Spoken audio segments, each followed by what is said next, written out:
another Sunday with Kai. The K is for quality. Alright. Tiny penis. This week's topic is to bind or not to bind. Where the snowblower for the trans man to suffer the pain and sorrows of compressing their mandities, or to let those bitches fly. That's pretty much the question. And if you bind, how do you do it? All these topics are things I've already talked about ad nauseum until I've vomited. Also, my hair is really green today. Super rockin'. I had to re-dye it because it was literally mustard colored. Gross. Alright. So binding. Most of the research that I've done, which I've done a plethora on, is available on my personal channel, Kai the Trans Man on YouTube.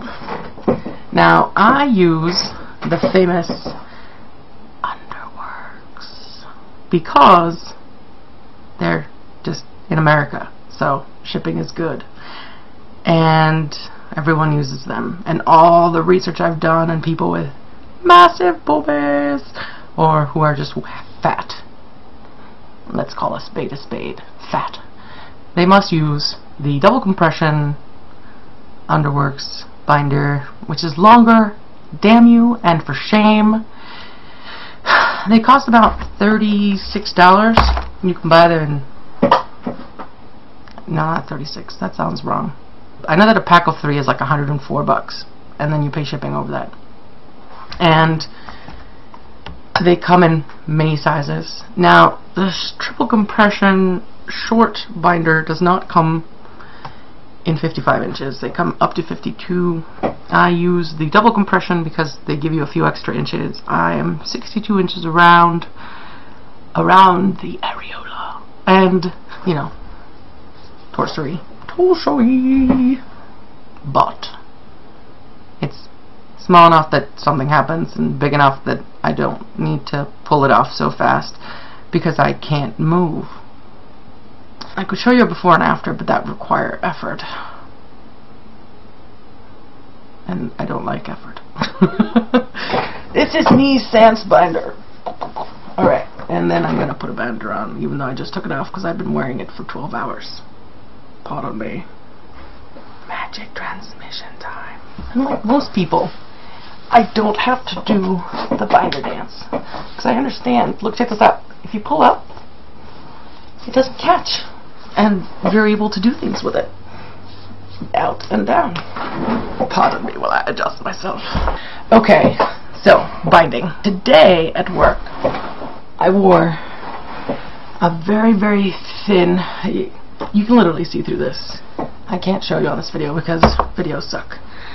But it's incredibly sheer, even though it looks incredibly dark. I figured, you know, my hair was totally mustard colored. It still came through as bright frickin' green. Video lies. So it's very sheer, very light, long sleeved. And I wore this underneath because I've been getting a wee bit of shaping at the sides. A wee bit. And I've also worn a white cotton men's undershirt, but mostly I wear nothing, just like this. And I find that it is more comfortable with the undershirt, but then the moves don't have a tendency to stay where you put them, and they slowly boob tube. So it depends on my mood. Most of the time, I have 3. They're identical. They're black. Sheer. But that's sort of what I wear. And sometimes with an undershirt, mostly without. I've only been binding for a month now. And yes, so that's how I do it. I just buy them in bulk.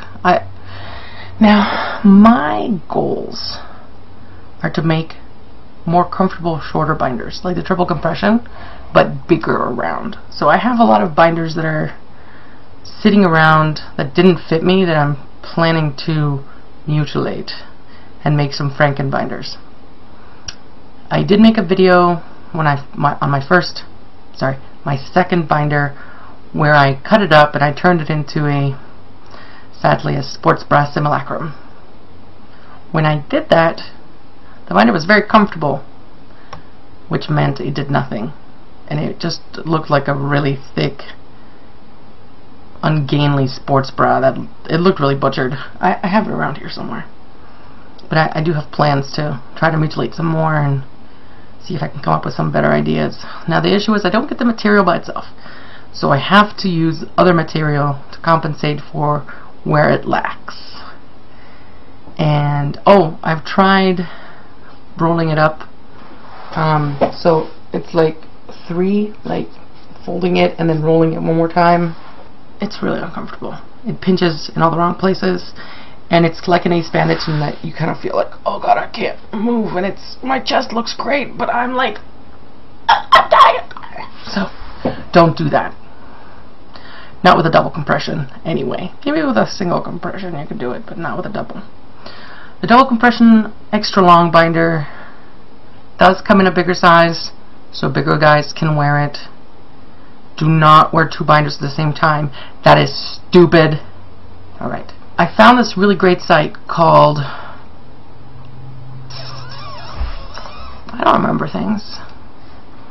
It's called The Self-Made Man. The Self-Made Man does discuss how-tos and whatnots of wearing a binder, like when you take it off, cough a couple times to help with any water that may have gotten into your lungs. They talk about not wearing ace bandages or doing the duct tape thing. Fantastic. I have found a site that sells binders at no up cost.